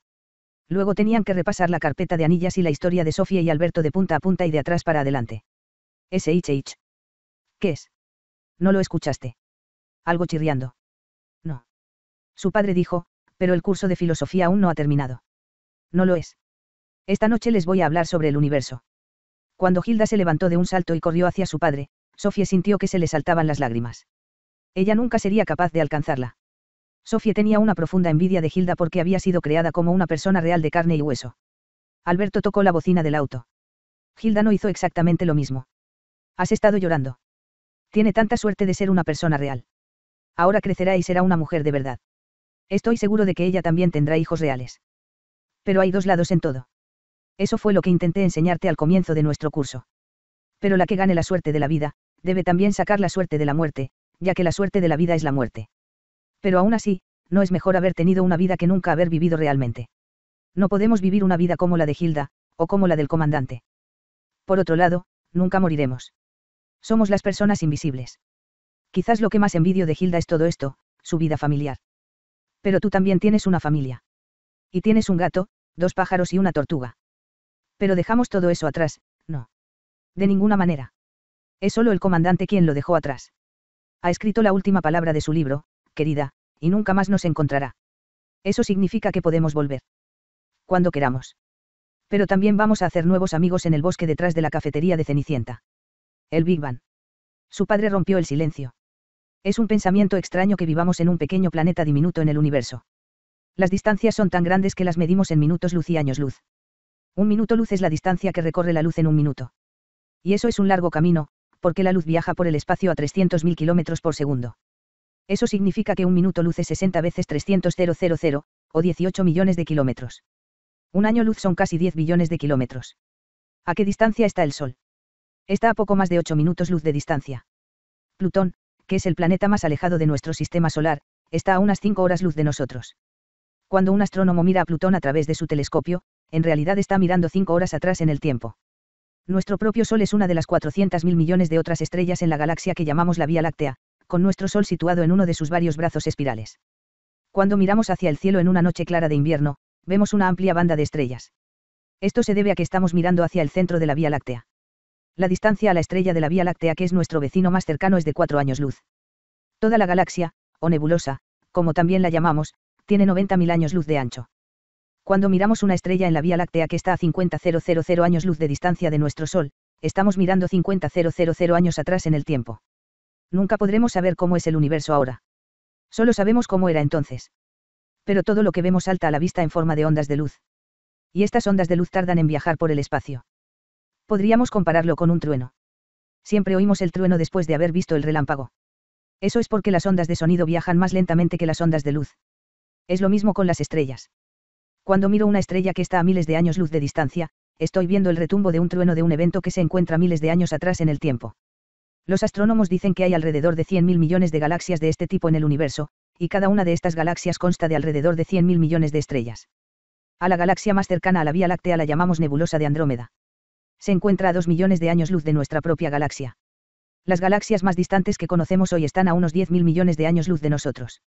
Cuando recibimos señales de estas galaxias, retrocedemos 10.000 millones de años en la historia del universo. Eso es aproximadamente el doble del tiempo que ha existido nuestro propio sistema solar. Aparentemente, ninguna galaxia en el espacio permanece donde está. Todas las galaxias del universo se están alejando unas de otras a velocidades colosales. Cuanto más lejos están de nosotros, más rápido se mueven. Eso significa que la distancia entre las galaxias aumenta todo el tiempo. El universo se está expandiendo. El universo en expansión solo puede tener una explicación: érase una vez, hace unos 15.000 millones de años, toda la sustancia del universo se reunió en un área relativamente pequeña. La sustancia era tan densa que la gravedad la calentaba terriblemente. Finalmente se calentó tanto y se apretó tanto que explotó. Llamamos a esta explosión el Big Bang. El Big Bang hizo que toda la sustancia del universo fuera expulsada en todas direcciones y, a medida que se enfriaba gradualmente, formó estrellas y galaxias y lunas y planetas. Se está expandiendo precisamente debido a esta explosión hace miles de millones de años. El universo no tiene una geografía atemporal. El universo es un acontecimiento. El universo es una explosión. ¿Recuerdas que Alberto le contó a Sophie sobre las dos fuerzas que hacen que los planetas permanezcan en órbita constante alrededor del Sol? No eran la gravedad y la inercia. Correcto, y lo mismo se aplica a las galaxias. Porque a pesar de que el universo continúa expandiéndose, la fuerza de la gravedad está trabajando en sentido contrario. Y un día, en un par de miles de millones de años, la gravedad tal vez haga que los cuerpos celestes se vuelvan a juntar cuando la fuerza de la enorme explosión comience a debilitarse. Entonces obtendríamos una explosión inversa, la llamada implosión. Pero las distancias son tan grandes que sucederá como una película que se ejecuta en cámara lenta. Podrías compararlo con lo que sucede cuando liberas el aire de un globo. Volverán a juntarse todas las galaxias en un núcleo apretado. O bien el universo seguirá expandiéndose para siempre, de modo que las galaxias se separarán cada vez más, o el universo comenzará a contraerse de nuevo. Lo pesado y masivo que sea el universo determinará lo que suceda. Puede ser que la expansión del universo sea algo que solo sucederá esta vez. Pero si continúa expandiéndose por toda la eternidad, la cuestión de dónde comenzó todo se vuelve aún más apremiante. Para un cristiano, sería obvio ver el Big Bang como el momento real de la creación. En Oriente tienen una visión cíclica de la historia. Y pueden compararse con la gran paradoja de la eternidad sobre la que Sofía una vez se sentó a reflexionar en su jardín, o el universo siempre ha estado ahí, o de repente surgió de la nada. Hilda se llevó la mano a la frente. ¿Qué fue eso? Creo que me acaba de picar un tábano. Sofía y Alberto habían estado sentados en el descapotable rojo escuchando al mayor hablarle a Hilda sobre el universo. ¿Te ha llamado la atención que nuestros roles están completamente invertidos? Preguntó Alberto después de un rato. Antes eran ellos los que nos escuchaban y no podíamos verlos. Ahora los estamos escuchando y no pueden vernos. Cuando empezamos, no sabíamos de la otra realidad que habitaban Hilda y el mayor. Ahora no saben de los nuestros. Pero el mayor podría intervenir en nuestro mundo.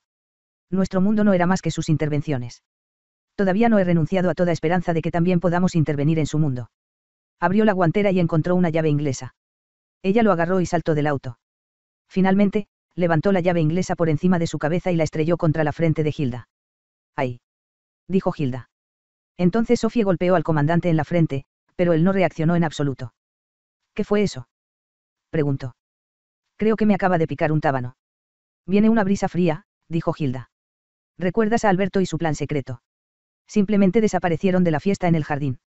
Era como si se hubieran desvanecido en el aire. Sí, pero... en el aire. La historia tenía que terminar en alguna parte. Solo fue algo que escribí.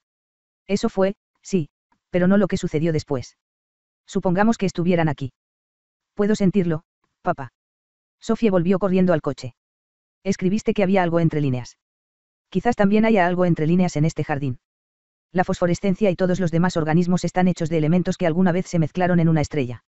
Sí, nosotros también somos polvo de estrellas. Todo lo que podemos ver en el cielo es un fósil cósmico de hace miles y millones de años. Lo único que puede hacer un astrólogo es predecir el pasado. Si es una noche clara, podemos ver millones, incluso miles de millones de años atrás en la historia del universo. Entonces, en cierto modo, nos vamos a casa.